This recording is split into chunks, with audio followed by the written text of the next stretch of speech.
claimed the last two editions hosted in Niger, in the Niger Republic, and Togo.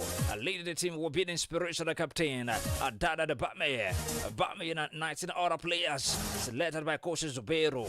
We use the competition as part of long-time preparations for the upcoming FIFA Under 20 World Cup, which will be played over invaluable when the Waffle Beaton tournament begins. After the opening featured against Ghana, the Eagles will then face the Benin Republic on Sunday, July 13 in the final feature of Group A. Yes, the Ivory Coast, Côte d'Ivoire have been pitted against Burkina Faso, Niger Republic, and Togo in Group B, with the Ivorians taking on the Junior Stallions at the group's first match. The Waffle B tournament will run from 10th July and conclude on July 23. It was originally scheduled to be an expanded competition involving teams from the Waffle A region. However, organizers reverted to the Waffle B only arrangement. And away from that quick one, come at the Redmond Star Stadium in Kenya and Ogun State. The 8th CHAN tournament is taking place in Kenya, Tanzania, and Uganda between August 2nd to 20th, 2025. Ahead of the tournament, head coach Eris Kochile had invited an initial 35 players to camp and they began training. They began training yesterday. They began training on Monday with 21 players. 5 more players arrived on Tuesday to take the number up to 26, while 28 players trained on Wednesday morning, with the rest expected before the end of the week. Yes, the captain of the team through the qualifiers, Junior Unduka. He talked about the intensity of the sessions and justice to make the final squad. Rivers United, the former Flying Eagles 4, and Neke Minokun also admitted the pressure.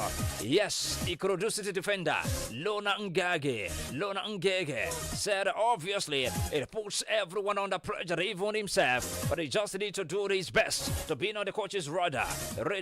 In Nigeria, the 2018 runner-ups and in Group D of the 19-team tournament alongside the cup holders Senegal, Sudan, and Congo. The Super Eagles bidder will play the first 2 matches of the competition against Senegal and Sudan at the Amal Stadium on the island of Zinzimba before taking on Congo at the Benjamin Kappa Stadium in Dar es Salaam. Nigeria has never won the tournament. Yes, you heard that. Nigeria has never won the tournament. Haven't finished third at the 2014 edition in South Africa before losing the final against the host Morocco 4 years later. This is what I welcome you aboard to another and brilliant and beautiful edition of Sport Extra on Adamimogo 107.7 FM Idoikiti. And of course, my name is Kingsley Iniovosa, Minister of Sport, MOS. Yes, Kingsley Iniovosa, MOS. That's my name. You want to check also? Go straight to our Facebook page at Adamimogo 107.7 FM. You're going to see us live and direct. And I must tell you it again, at the CHAN 2024, 5 players have become ineligible to feature for Nigeria's home-based Super Eagles at this year's African Nations Championship in Uganda, Tanzania, and Kenya. The players we have the likes of Abubakar Sadiq from Plateau United, Philip Adejo from Abia Warriors, Xavier Isaac from Rangers International, Papa Danes Mustafa from Niger Tornadoes, and Walio Jetoye from Ikorodu City. Yes, according to the teams made an official promise, Forget the 5 players have all moved out to sign for clubs outside of Nigeria. Forget also reviewed that Ifeanyi Onyebuchi of Rangers International and Ebenezer of Harcourts will not be part of the squad for the tournament. Yes, Onyebuchi is injured and will not report to camp. Why the Harcourts of Sporting Lagos will be busy with the Flying Eagles at the Under-20 Waffle B tournament in Ghana. CHAN is a Benania Africans Association football tournament organized by the Confederation of African Football CAF since 2009 and first announced in September 2007. The participating teams must consist of players playing in their national league competitions. the DR Congo and Morocco are the most successful teams in this tournament, with 2 titles followed by Tunisia, Libya, and incumbent champions Senegal with 1 title each. The tournament began in 2009 with 8 teams, which was a double for the second edition up until the 6th, and is currently contested by 18 teams since the 2022 edition. Since the 2014 edition, matches of every edition of this tournament, from qualification to the final, will be computed to calculate the forthcoming FIFA World Rankings, following the conclusion which CAF exclaimed at the time as an important step for the competition's development. Under the late Stephen Kechi Okechukwu Kechi, the home-based Super Eagles finished third at their debut in 2014. At the 2018 edition, they went all the way to the final before suffering a heavy 4-0 defeat to host Morocco. Meanwhile, the number of players in the home-based Super Eagles camp in Ikene is 28, followed the arrival of Abia Warriors of Anthony Ijoman and Sunday Megwo.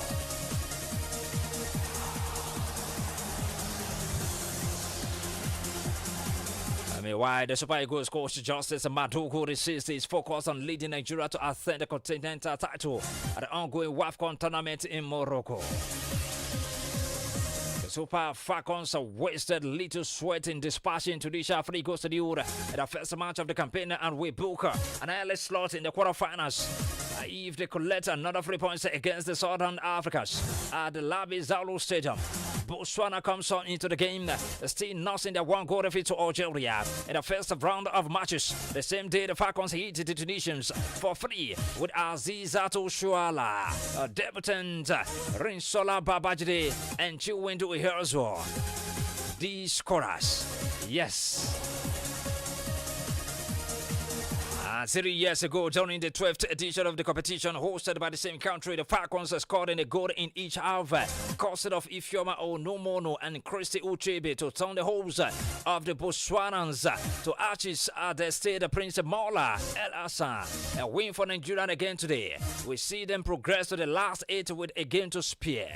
Nigeria are the most successful nation in the history of this tournament since it became full-scale in 1998, winning 9 of the 12 editions so far and making it to at least the semi-final in every tournament they have played. We welcome, this is what I welcome, our great analysts in the building. We have Ogabi being in the building. We have the likes of, you're going to tell us your name once again. Mayowa Olashui. And you? Adoju Uluwatomo. Okay, good morning, sir. Good morning. Good morning, sports fans. Yes, we'll be talking about the Super Falcons of Nigeria, and Madugu insists, he said he'll be focusing on Mission X, a target Mission X. You know, this will be their 10th if they lift the trophy. Okay. And now they'll be playing against Botswana. That's interesting. That's a great improvement. When you've won something consistently over time and you still have the same zeal, you're still putting so much energy into winning it once again. That's the mentality of a champion. That's something you find in a club like Real Madrid. They put so much effort. It doesn't matter how many times they've won the UEFA Champions League, they still want to win it. They want to win it. They want to win it to seal their dominance. That's a trait, a very nice trait to be found, at least within a sporting association of this country. Yes, winning the competition 9 times out of 12 edition is impressive. Now we have the 13th edition and we're about to win it again. Let me say we're about to win it again because yes, Nigeria is going fast at a very impressive pace and no one seems to be able to challenge them. So yes, Mission Hex is going to be a success. Okay. Like you said, the mentality that they carry to this competition is something that's worthy of a champion. Winning the first match against Tunisia. I think for now, the countries that can stand against us, Ghana, South Africa, in the women's whatever. But with this mentality, I'm sure the Project X can and will be accomplished. All right, following a 1-0 defeat in their first game of the 2024 WAFCON against Algeria. I'm talking about Botswana. Yeah, they're looking to revive, their campaign at the tournament when they come up against the 9-time champions Nigeria today. An early goal from Chotia the Kachone secured a 1-0 victory for Algeria over Botswana in their first game in Casablanca on Sunday. Now, it was our fifth straight loss for Botswana at the continental finals. In their second ever appearance, and frustratingly, 4 of those 5 defeats have been single goal margins. So against Algeria, Botswana battled to create chances to trouble Algeria goalkeeper, Chloe Ngaze. Their best chance fell to Lona Mahler. So ahead of their second game against Nigeria today, Coach Alex Malete is optimistic, very optimistic, that they can spring up surprises. Meanwhile, Botswana, they have 2 of their best players, return from injury. Yes, So yes. they will definitely play today against Nigeria. So this makes them, very much optimistic about, surprising Nigeria today. It's unfortunate that they are facing Nigeria at this stage. It's unfortunate for them, having lost the first match. If they have won the first match, and I'll say, okay, let us gradually lose the second one and look forward to the third match. But for them to have lost the first match and playing against a team with the mentality of a champion, I don't see how they are going to cross that Rubicon. It's a very daunting task for them. If Botswana is a team, if they're going to make a statement, because football performance is about making a statement. Okay. Now, yesterday I was talking about how Ghana lost a match and they're at the bottom of the table, and how previous international European clubs have lost their opening match, and they've gone on to win the tournaments. But football is it's not about your emotions, it's not about sentiment, it's about performance. You don't assume that, okay, because you've lost and you have your 2 best players back, it's not like the other team, your opponent, it's not like they're coming there to play. And Nigeria, for a team, like you said, it's very unfortunate for them that they are facing Nigeria. Very, very, very unfortunate. All right, away from that, straight to Europe. I will talk about tennis, where Jannik Sinner is a pre-match injury fears to sweep past Ben Shelton in straight sets on Wednesday, setting up a Wimbledon semi-final against Novak Djokovic of Flavio Cobolli. Sinner wore a protective sleeve on his right arm during his 7-6, 7-2, 6-4, 6-4 quarterfinal victory against center seed Shelton in 2 hours and 19 minutes.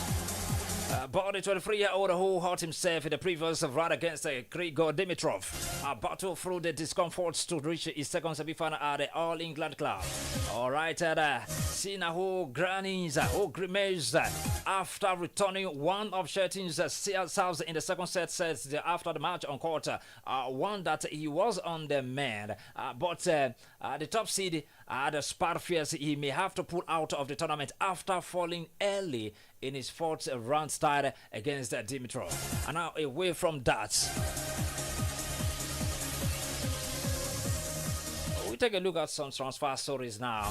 We'll talk about Kelechi Iheanacho's preseason absence from Sevilla's main training sections has fueled speculation over his potential departure from the La Liga side this summer. The Nigerian forward who returned to Sevilla after the loan spell at Middlesbrough last season was notably missing during the club's third training section under new manager Matthias Almeida on Monday evening. So according to Diario de Sevilla, all available first team and academy players participated in the session except for the internationals who are yet to report back following the FIFA window in early June. So among those absent were Orjanelan, Lockblade, Nemaja Goric, Dode Lukubakio, Gibriso, Lucien Agome, and Julian Sanchez. However, Kelechi Iheanacho's case appears more complicated. So the reported noted that the big doubt concerns Kelechi Iheanacho, the Nigeria who was on Nigeria's last international list, has not yet reappeared on the Carretera de Otreta pitch.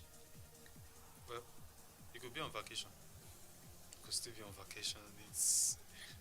it's too early to jump to conclusion whether he's negotiating with another club. But Leicester City, but they allow him to go because he's not proving himself anymore. He's not playing well again. So that's why they negotiated with Sevilla and they had a deal. So and they allow him to go. So they sold him to Sevilla. You know what I'm saying now? So but now Kelechi, so though I don't know, it's not like it's not like me talking about me criticizing the guy, but you know, you have not proven yourself in Sevilla. So you should, in fact, you should be the first person to be at the training. You know what I'm saying? Yes, Yeah. yes.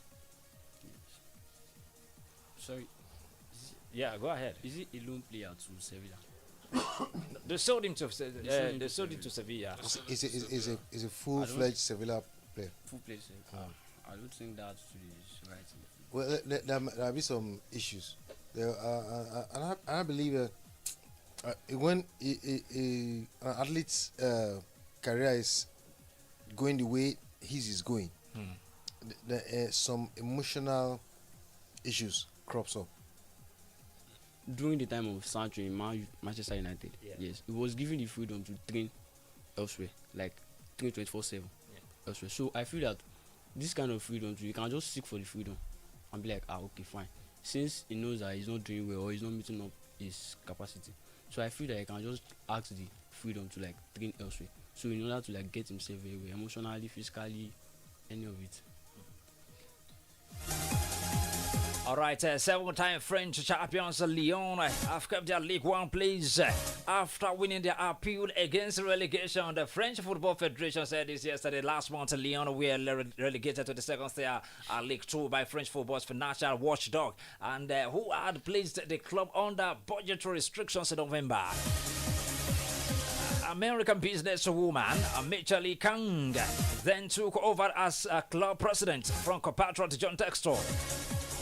The FFL said Lyon would have to cut their wage bill and transfer budgets for the upcoming campaign.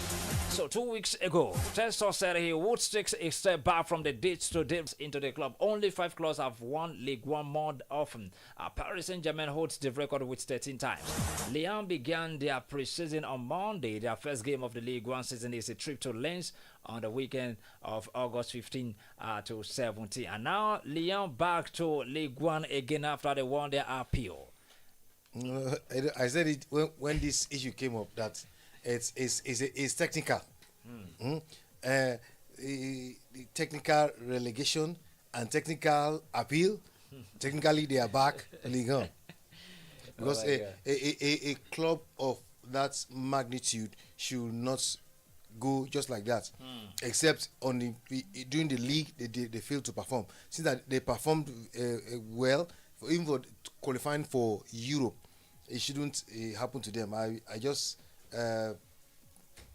thank God that the issue has been resolved, and they will be able to prosecute their upcoming season with all the vigor that it deserves. Left to me, I'll say the relegation is a strategic one. Yeah, you have to prove to us that okay, yes, you can still compete financially, and that was what Lyon had to do with the sales of their major. Jose Mourinho once said something when Juventus was the coach of Roma then, when Juventus was given points deduction, and the points was later returned to them. And Jose Mourinho said, if you think there's a decision to return the points to Juventus 2 weeks ago, then you are new to Italian football.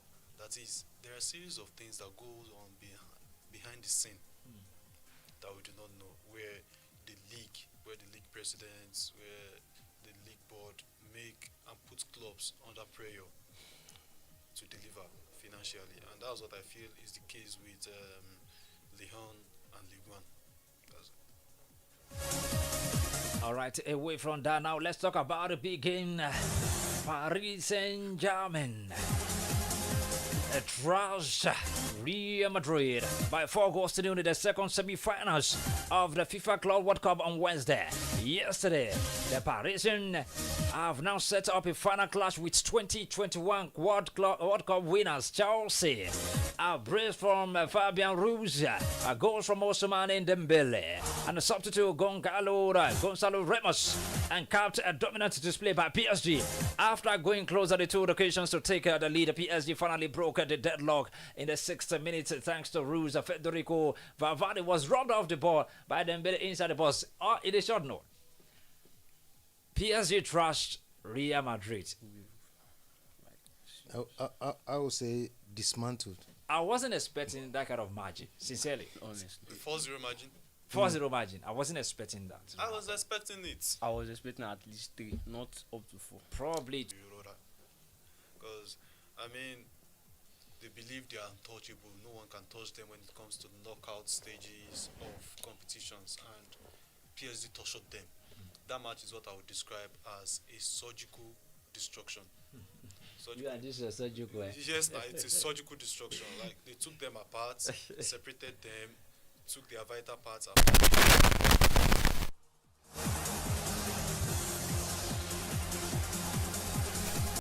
Pushing you, they keep asking you questions, and the moment you fail, the moment you falter at your defense, they'll pounce on it.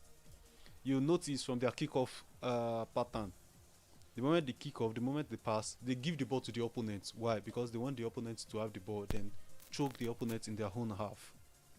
And that's PSG pattern. They want to choke you up. They want to keep asking you questions, hoping that you make a mistake and they'll pounce on that mistake. All right, Oga, what's your let's Oga chip in and talk his own opinion about this. I even though I felt PSG will win, I never thought that Madrid will not score. It's baffling that you're unable to produce a goal. So that's I think about that match of yesterday. All right, victory against Chelsea on Sunday would complete a campaign of unparalleled success for the Parisians, who won the French title and then the first UEFA Champions League in their history in May. So after blowing away Inter Milan 5-0, the biggest victory in European Cup final history, PSG began their Club World Cup bid by putting 4 past Atletico Madrid and ease with which they disposed of Rio. Here was striking. PSG flew DT'd, contrasted starkly with Madrid, who are a work in progress under new coach. The defeat is a re-blow to Rio as they hope to win their first 32-team Club World Cup to add to their record tally of 15 European Cups. Hello, good morning. Good morning. Good morning. Hello, good morning. Good morning, everybody in the house. Good morning, Pastor Son. Yeah, Mr. Bibi, good morning, sir. Thank you. You know, yesterday I said something. I said I prefer Real Madrid. Because I know these boys that are coming, they are not only carrying fire, they are carrying this thing, petrol that we always add to the fire when it's burning. Last season and this one, they are nothing to be written of. So the way it is now, they are putting their pattern. So the Almighty, the one that will be shouting Ala Madrid, that is on their one now. Now come to Chelsea now. I'm looking at it that the pattern that the coach should be able to play, because I look at the coach of Chelsea now, most of the time he play different patterns. And I look at it now, who is going to be the one that will mark that boy, that Dembele, the boy that is doing a lot of things. At least he was able to show what's the name of this guy in PSG now that left their place. Oh, what's his name? Mbappe. He was able to show him that, look, at least you see what is in me, the quality in me. And yesterday I was looking at him blow a ball outside over the post. I said, and I look at when you are frustrated, you do what you're supposed not to do. And as it is now, I'm expecting Chelsea now to tactically, let me use the language of our guardians. Tactically, since these people have come back tactically, so tactically Chelsea will play them and be able to, the way PSG give balls to other people to play, Chelsea also did it to these people. When they started, within 5 minutes, they wanted to do as if they are going to dismantle Chelsea. And they came down and calmed down. Yes. So the same thing that we're going to do to PSG. Though it's going to be a match that everybody is going to, in fact, there may be goals. Let me say there's going to be up to 4 goals in the match between Chelsea and PSG. But nevertheless, I remain blue. I'm going for Always. the Blues. Okay. Tactically as predicted. No, Tactically, I'll remain blue. Yeah. But nevertheless, anything that happens, we say yes, I'm supporting blue to come over. Because these people, there are people that you cannot just say which pattern you want to attack. That is PSG for you. Thank you very much. Thank you. the thing is that this is the year of Paris Saint-Germain. No doubt about that. Next season might be different, but right now they are on fire, and it takes a club with let me say 11 firemen to douse the fire of PSG at the moment. The match against Chelsea is on Sunday. Yes. It's going to be tough. But then if Chelsea, I always say this thing, anytime Chelsea is playing and Parma comes to the market, comes to the party, it's always a difference. That's the engine room. That's the Once, engine. once you It's not about Ousmane Dembele. It's not. If Dembele gets the ball, Dembele is a player that relies on products that comes from behind him. All he just needed to do was just to improve his finishing this season, and that was what made him fire. But in Barcelona, his finishing was awful. So Vitinha, Fabian Ruiz, and João Neves, that three-man midfield is what Chelsea need to counter, to beat. Once Chelsea can beat that, the midfield. And then there's Hakimi and Nuno Mendes. Those two fullbacks. You mentioning Paris Saint-Germain's midfielders and attackers, so you're not without mentioning Chelsea's midfielders and attackers. No, I'm about to talk about Chelsea midfielder. I'm about to talk about Chelsea's midfielders and defenders as well. But Chelsea midfielders, they are the kind of midfielders that will give you a combative game. The combat will be very, very impressive because they have speed and they have technicality on their hand and they are young. Coming to their defense, Cucurella has been impressive. There's barely any winger that has been successful against Cucurella. The same goes with Nuno Mendes. So the two left back in both teams are you can't beat them. They are the two best left backs in the world currently. Now let's move to the right back position. You have Hakimi for PSG. You have James. No, James is not starting. James, I don't know. You can't predict the coach. Well, let's look at the ability of Malon Gusto in comparison with Hakimi.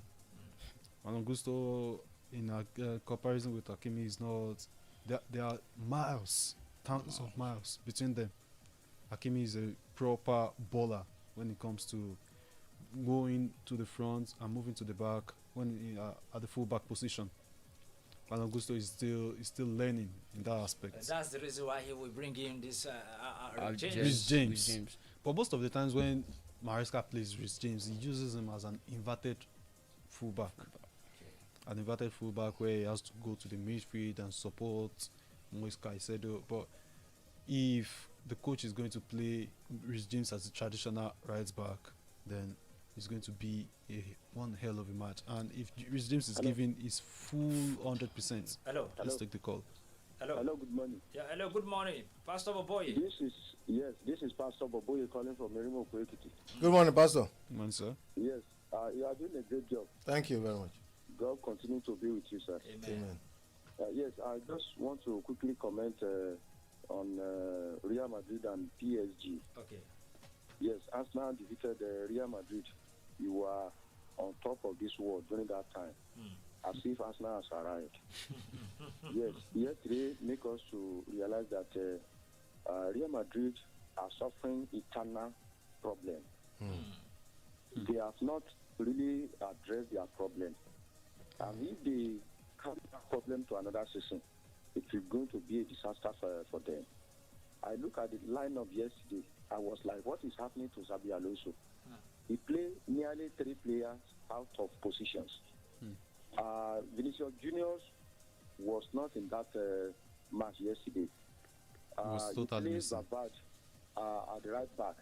When you have Vasquez and you have Cavaha on the bench.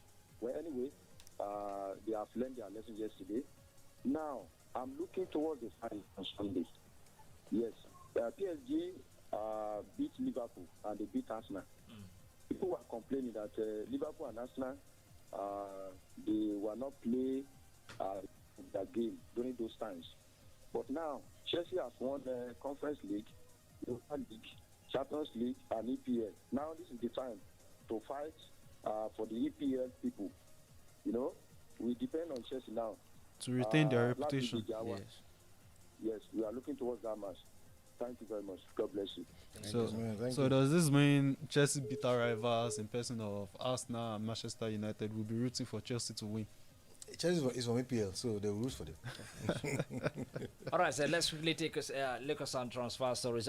Hello, good morning. Hello, good morning. Hello. Yeah, good morning. Oga Joe. Yeah. Yes. Okay. Thank you. Of Real Madrid. Real Madrid fan, yes. Ala Madrid. That is why I called. I won't say it is only when we win. We are battered. We are. I don't know how to describe us. But this is a lesson. Our coach is just new comer, so we have to. I think he and our president, Florentino Perez, they have to go and sit down and map out strategy. I mean, new strategy concerning this new coming season, so that that clash of yesterday is just too much for me. But I'm for Real Madrid, even over reaching 10 times, I'm for Real Madrid. So I congratulate PSG. Thank you. And I wish them luck. And since the final between Chelsea and PSG, so I wish the best to win Chelsea. So who are you pushing to win, sir? Who do you want to win? Who do you want to win? So, well done. All right, a quick one. Tottenham have agreed a deal with West Ham to sign Mohamed Kudus worth around £55 million. Spurs remain interested in Brentford's Yon Wizard despite agreeing a deal for Kudus. Arsenal in talks with Chelsea over the signing of Noni Madueke, and Sporting are holding out for a fixed fee of £60.4 million from Arsenal for Victor Gyökeres, plus £8.6 million in add-ons. Manchester United remain hopeful a deal can be done with Brentford in time to conclude Brian Mbeumo on their preseason tour of the United States. Anthony Lingard has completed his Newcastle medical ahead of a £55 million deal. All right, this is how far we can go to today's edition of Sport Extra. We'll be back for another edition tomorrow.